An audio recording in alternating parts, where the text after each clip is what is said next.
En las profundidades de la historia de México, donde la tierra roja se encuentra con el cielo azul cobalto, yace Zacatecas, una ciudad forjada no solo con piedra y argamasa, sino con la codicia inagotable de los imperios y el sudor sangriento de los olvidados. Al caminar hoy por sus callejones serpenteantes y admirar la majestuosidad de su arquitectura barroca, es fácil dejarse seducir por la belleza de la cantera rosa que brilla bajo el sol del desierto. Sin embargo, esa belleza es una máscara dorada que oculta un rostro esquelético. Bajo nuestros pies, bajo el suelo que pisamos con tanta ligereza, existe un laberinto de túneles oscuros, un inframundo que devoró miles de vidas para vomitar la plata que adornó los palacios de Europa. Aquí, el aire es diferente, lleva consigo el peso de los suspiros de aquellos que entraron en la oscuridad para nunca volver a ver la luz del día. Las leyendas dicen que la plata no brilla por sí sola, sino que refleja las lágrimas de los amantes separados por la tragedia, y es precisamente aquí, en las entrañas del Cerro de la Bufa, donde se esconde una historia de amor tan profunda y dolorosa que ni siquiera toneladas de roca han podido silenciar sus lamentos a través de los siglos. Imaginemos por un momento el Zacatecas del siglo XVIII, una época de virreyes y esclavitud disimulada, donde la jerarquía social era tan rígida como el granito que los mineros picaban día y noche. La ciudad era el corazón palpitante de la Nueva España, una metrópolis bulliciosa donde el sonido constante de los cinceles y las explosiones de pólvora marcaba el ritmo de la vida y de la muerte. La riqueza fluía como un río caudaloso hacia las arcas de los hacendados y la corona española, mientras que, en las sombras, los barreteros, esos hombres de bronce y músculo endurecido, vivían en una penumbra perpetua, respirando polvo de sílice que lentamente petrificaba sus pulmones. Para ellos, la mina no era una fuente de riqueza, sino una boca hambrienta que exigía sacrificios diarios. Y en medio de este escenario de contrastes brutales, donde la vida valía menos que una onza de metal, floreció un amor imposible, un sentimiento que desafió las leyes de los hombres y la furia de la naturaleza misma, recordándonos que incluso en la oscuridad más absoluta, el corazón humano busca desesperadamente una chispa de luz y esperanza. Nuestro protagonista en esta crónica olvidada es Gabriel, un joven barretero cuya fuerza física solo era igualada por la nobleza de su espíritu, un hombre que conocía los secretos de la tierra mejor que los ingenieros llegados de ultramar. Gabriel no poseía apellidos ilustres ni tierras, sus únicas posesiones eran sus manos callosas, su fe inquebrantable y una pequeña medalla de la Virgen que colgaba de su cuello, ennegrecida por el hollín de las antorchas. Cada mañana, antes de que el sol despuntara sobre el horizonte, Gabriel descendía a los abismos, bajando por escaleras de muesca talladas en troncos resbaladizos, cargando con el peso de su destino y la esperanza de encontrar esa beta madre que le permitiera comprar su libertad y un futuro digno. Pero el destino, caprichoso y cruel, tenía otros planes para él, planes que no involucraban la riqueza material, sino una riqueza del alma que le costaría la vida misma. Gabriel no buscaba problemas, pero los problemas suelen encontrar a aquellos que se atreven a soñar más allá de su estación, y su sueño tenía un nombre, un rostro y una voz que resonaba en su mente más fuerte que los golpes del martillo contra la roca.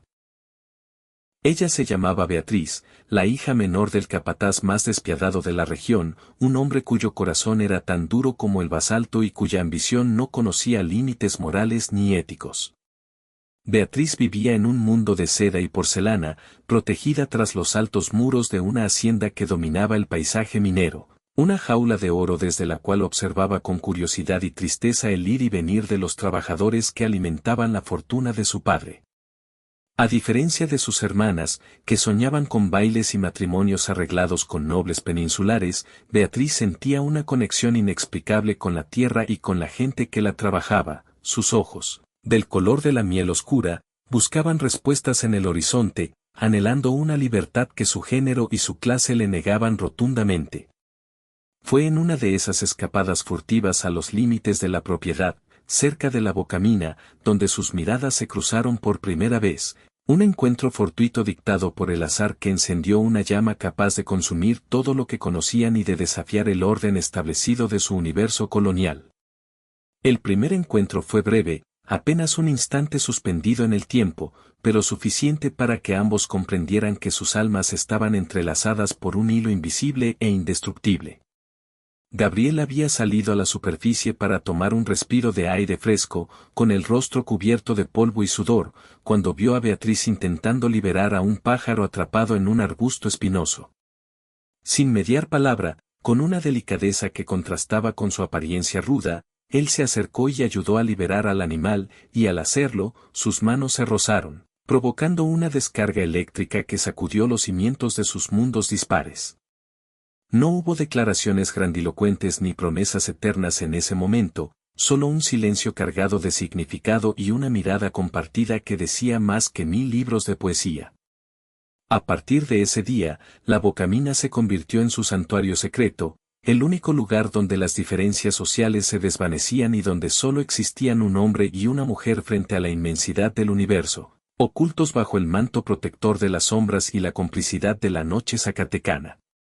Los encuentros continuaron, siempre al amparo de la oscuridad, siempre con el miedo constante de ser descubiertos, pues sabían que su amor era una sentencia de muerte en una sociedad que no perdonaba la mezcla de castas ni la desobediencia filial. Gabriel le traía a Beatriz pequeños fragmentos de cuarzo y pirita, el oro de los tontos, que para ella valían más que todos los diamantes de la corona española, porque eran regalos dados con el corazón puro de quien lo entrega todo sin esperar nada a cambio. Beatriz, a su vez, le enseñaba a leer y le hablaba de un mundo más allá de las montañas, alimentando la mente de Gabriel con ideas de libertad y justicia que eran peligrosas en tiempos de opresión. Juntos, construyeron un refugio efímero, un paraíso privado en medio del infierno de la explotación minera, sin saber que las paredes de su realidad estaban a punto de derrumbarse sobre ellos con una violencia devastadora. La mina, celosa de su atención, parecía escuchar sus susurros y conspirar en silencio, preparando el escenario para una tragedia que se convertiría en leyenda.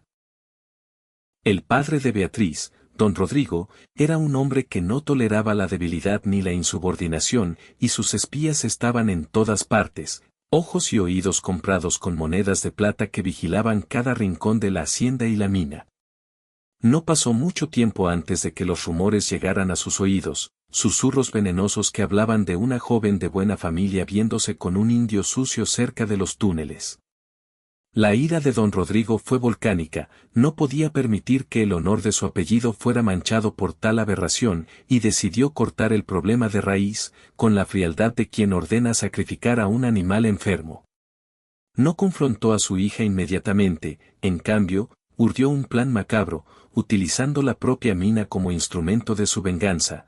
Un plan que aseguraría que Gabriel desapareciera para siempre en las profundidades de la tierra, sepultado bajo toneladas de roca y olvido, convirtiendo el lugar de sus encuentros en su tumba eterna.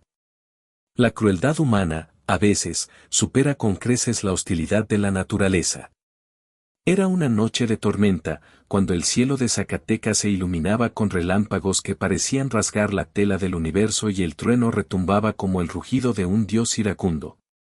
Don Rodrigo ordenó a Gabriel y a una cuadrilla de hombres descender a una sección de la mina conocida por su inestabilidad, un nivel profundo y peligroso que había sido clausurado años atrás por riesgo de derrumbe. La excusa fue la supuesta aparición de una nueva veta de plata de ley incalculable, una mentira cebada con la avaricia que obligó a los mineros a obedecer sin rechistar. Gabriel, con el corazón oprimido por un mal presentimiento, miró hacia la ventana de Beatriz una última vez antes de entrar en la boca del lobo, sin saber que ella, alertada por una criada leal, corría bajo la lluvia torrencial hacia la mina, con el vestido empapado y el alma en un hilo, decidida a advertirle o a morir con él si era necesario. La tragedia se estaba gestando con la precisión de un relojero, cada pieza moviéndose inexorablemente hacia el cataclismo final. Mientras Gabriel y sus compañeros se adentraban en las entrañas de la tierra, el aire se volvía cada vez más pesado y caliente, un calor sofocante que presagiaba el desastre inminente. Las antorchas parpadeaban nerviosamente, proyectando sombras danzantes que parecían espectros burlones en las paredes húmedas del túnel. Gabriel golpeaba la roca con su barreta, pero su mente estaba en la superficie, con Beatriz, imaginando una vida lejos de allí, tal vez en las costas del sur donde el mar besa la arena. De repente, un sonido sordo, profundo y aterrador, emergió de las profundidades, como si la montaña misma estuviera gimiendo de dolor. El suelo tembló violentamente, arrojando a los hombres al suelo y provocando una lluvia de piedras y polvo que cegó sus ojos y llenó sus pulmones. No fue un accidente natural. Arriba, los hombres de confianza de don Rodrigo habían detonado cargas de pólvora en los pilares de soporte principales, sellando el destino de los mineros con una explosión calculada y traicionera. El caos se apoderó del túnel, los gritos de terror de los hombres se mezclaban con el estruendo de las rocas cayendo, creando una sinfonía de horror absoluto en la oscuridad total. Gabriel, herido y aturdido, intentó ayudar a sus compañeros, pero el colapso era masivo y la ruta de escape había quedado completamente bloqueada por una muralla de escombros infranqueable. Mientras tanto, en la superficie, Beatriz llegó justo a tiempo para sentir el temblor bajo sus pies y ver la nube de polvo salir violentamente por la entrada de la mina, como el último aliento de un gigante moribundo. Sin pensarlo dos veces, ignorando los gritos de los capataces y la tormenta que azotaba su cuerpo, se lanzó hacia la entrada, esquivando a los guardias que intentaban detenerla. El amor, en su forma más pura y desesperada, le dio una fuerza sobrenatural, y aprovechando la confusión, se deslizó por un conducto de ventilación antiguo que Gabriel le había mostrado una vez, descendiendo hacia la oscuridad para encontrar a su amado o perecer en el intento. El descenso de Beatriz fue una pesadilla de claustrofobia y dolor, sus manos sangraban al aferrarse a las rocas afiladas y su vestido se desgarraba con cada movimiento, pero el miedo a perder a Gabriel era mayor que cualquier dolor físico. Abajo, en la caverna colapsada, el silencio había reemplazado al estruendo, un silencio denso y ominoso roto solo por los quejidos de los moribundos y el goteo constante del agua filtrada. Gabriel, milagrosamente vivo pero atrapado en una pequeña bolsa de aire, buscaba a tientas en la negrura, rezando por un milagro. Fue entonces cuando escuchó su nombre, no gritado, sino susurrado con una voz quebrada por el llanto, una voz que conocía mejor que la suya propia. Gabriel. Al principio pensó que era una alucinación, el delirio previo a la muerte, pero entonces vio una luz tenue acercándose, la llama vacilante de una pequeña lámpara de aceite que Beatriz había logrado encender. El encuentro en esa tumba de piedra fue desgarrador y sublime, dos almas reuniéndose en el umbral de la eternidad. Se abrazaron con la desesperación de quienes saben que el tiempo se ha agotado, mezclando lágrimas con el polvo y la sangre que cubrían sus rostros. Beatriz le contó la traición de su padre, y Gabriel comprendió con amargura que su amor había sido el catalizador de esa masacre. No había salida, el derrumbe era total y el aire comenzaba a enrarecerse rápidamente, volviéndose tóxico y escaso. Sin embargo, en lugar de caer en la histeria o la desesperación, una extraña calma se apoderó de ellos. Estaban juntos, y eso, en ese momento final, era lo único que importaba. Se sentaron en el suelo frío, apoyados contra la pared de roca, y Gabriel envolvió a Beatriz en sus brazos protectores, tratando de darle calor mientras el frío de la muerte comenzaba a invadir sus extremidades. Hablaron de la vida que no tendrían, de los hijos que no criarían y de los lugares que no visitarían, construyendo con palabras el futuro que les había sido robado, desafiando a la muerte con la fuerza de su imaginación y su amor. A medida que el oxígeno se desvanecía, sus voces se convirtieron en susurros y sus movimientos se hicieron lentos y pesados. La lámpara de aceite parpadeó una última vez y se extinguió, sumergiéndolos en una oscuridad absoluta, pero ellos ya no necesitaban ver para saber que estaban juntos. Gabriel tomó la mano de Beatriz y entrelazó sus dedos con los de ella, sintiendo el pulso débil de su amada desvanecerse poco a poco, sincronizándose con el suyo propio. No tengas miedo, le susurró él al oído, la oscuridad es solo un paso hacia la luz donde nadie podrá separarnos. Beatriz, con sus últimas fuerzas, besó la mano de Gabriel y cerró los ojos, dejándose llevar por un sueño dulce y sin dolor. La mina, que había, la superficie. Días después, cuando los equipos de rescate finalmente lograron abrirse paso a través de los escombros, impulsados más por la necesidad de recuperar la producción que por humanidad, se encontraron con una escena que silenció incluso a los hombres más rudos. No encontraron solo cadáveres, encontraron una estatua de carne y hueso, dos figuras entrelazadas en un abrazo tan apretado que parecía que se habían fundido en un solo ser. La expresión en sus rostros no era de terror, sino de una paz inefable, una serenidad que desafiaba el horror de su muerte. Cuentan que, al intentar separarlos para darle sepultura, fue imposible despegar los brazos de Gabriel del cuerpo de Beatriz sin romperles los huesos, como si la muerte hubiera decidido respetar su unión inquebrantable.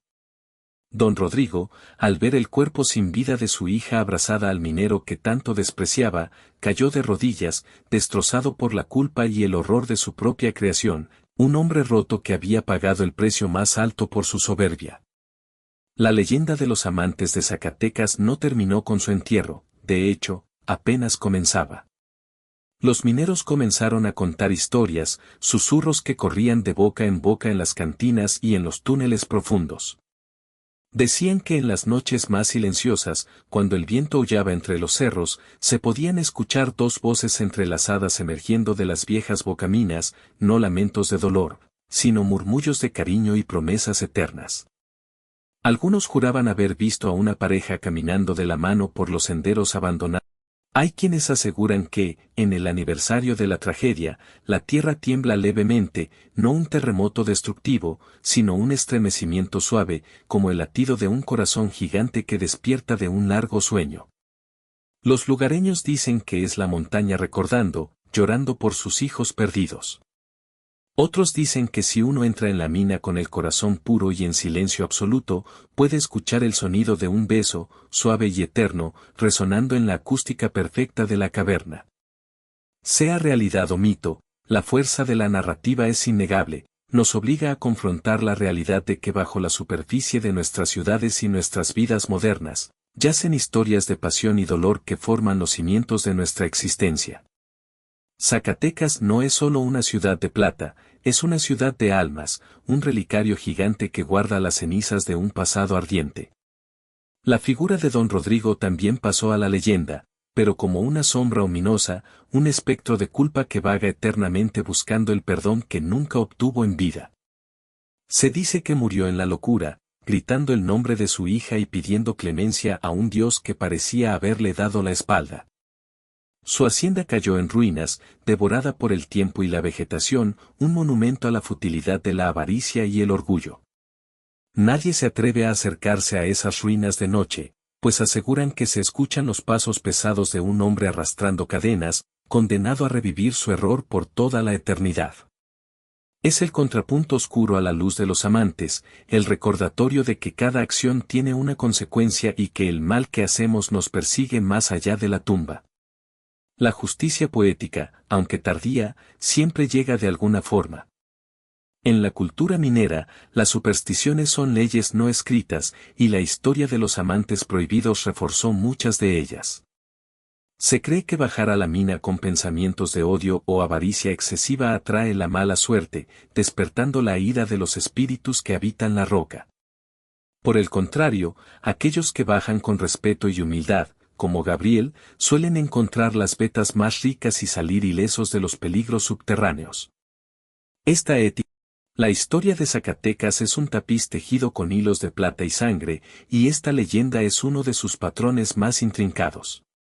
Nos invita a mirar más allá de la superficie, a excavar no solo en la tierra, sino en nuestra propia empatía y comprensión del pasado. Las minas son heridas abiertas en la piel del planeta, pero también son ventanas al alma de la humanidad, lugares donde se revelan nuestras mayores virtudes y nuestros peores defectos. Gabriel y Beatriz nos enseñan que incluso en el entorno más hostil, la ternura puede florecer, como una flor que crece en una grieta del asfalto, desafiando toda probabilidad.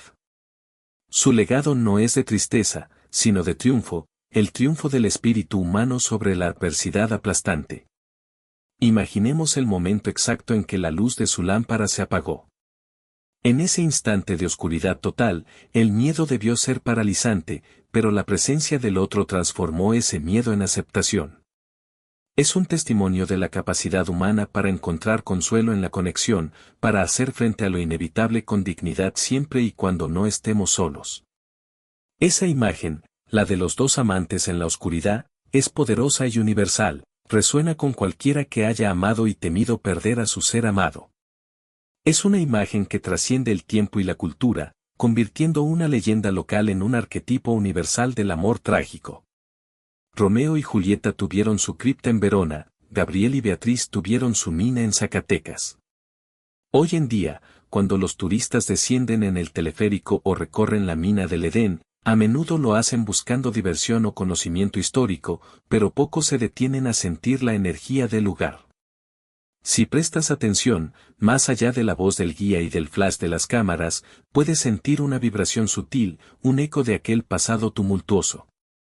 Las rocas húmedas parecen sudar recuerdos, y las sombras alargadas juegan a recrear escenas de antaño.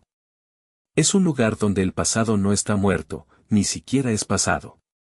Está ahí, latente, esperando a que alguien con la sensibilidad adecuada lo perciba y lo honre. La historia de los amantes es la llave que abre esa percepción, permitiéndonos conectar emocionalmente con la piedra fría. Quizás la lección más importante que nos deja esta historia es sobre el valor del sacrificio. Gabriel y Beatriz sacrificaron sus vidas no por un ideal abstracto, sino por el derecho a amarse libremente. En un mundo donde a menudo damos por sentada nuestra libertad de elección, su historia nos recuerda que cada derecho que disfrutamos ha sido pagado con la sangre y las lágrimas de quienes vinieron antes. Su rebeldía silenciosa, su negativa a aceptar un destino impuesto por otros, es un acto de heroísmo íntimo que merece ser recordado. No fueron líderes revolucionarios ni generales de ejército, fueron simplemente dos personas que se atrevieron a amar contra todo pronóstico, y eso, en sí mismo, es una revolución. A medida que cae la noche sobre Zacatecas y las luces de la ciudad comienzan a parpadear como estrellas caídas, la silueta del Cerro de la Bufa se recorta contra el cielo oscuro, majestuosa y eterna. Es fácil imaginar que, desde allá arriba, los espíritus de Gabriel y Beatriz observan la ciudad que ha crecido sobre sus tumbas, una ciudad que ha cambiado en forma pero no en esencia. Siguen siendo los guardianes silenciosos de la montaña, protectores de los mineros y patronos de los amores imposibles. Su historia flota en el aire fresco de la noche, mezclada con el aroma de la tierra mojada y el humo de leña, una presencia invisible pero palpable que da a Zacatecas su atmósfera única y misteriosa. Así que, si alguna vez visitas esta tierra de plata y piedra, no te limites a mirar, siente. Escucha los susurros del viento, toca la textura rugosa de las paredes de la mina y deja que la historia de Gabriel y Beatriz te toque el corazón. No son solo personajes de un cuento, son la representación de la pasión humana en su forma más cruda y bella. Son la prueba de que el amor es más fuerte que la roca, más duradero que la plata y más profundo que la mina más honda. Son, en definitiva, el alma inmortal de Zacatecas, brillando para siempre en la oscuridad, guiándonos a través de los túneles de nuestra propia existencia hacia la luz. Y mientras nos alejamos de la entrada de la mina, dejando atrás la oscuridad para volver a la luz cegadora del presente, llevamos con nosotros algo más que un recuerdo turístico. Llevamos la pesadez de su tragedia y la ligereza de su amor. La mina se cierra a nuestras espaldas, pero la historia permanece abierta, viva en nuestra memoria. Porque al final, las historias no mueren cuando se dejan de contar, mueren cuando se dejan de sentir. Y la historia de los amantes de Zacatecas es una que, una vez escuchada, se siente para siempre en lo más profundo del ser, como una veta de plata incrustada en el corazón. Fin.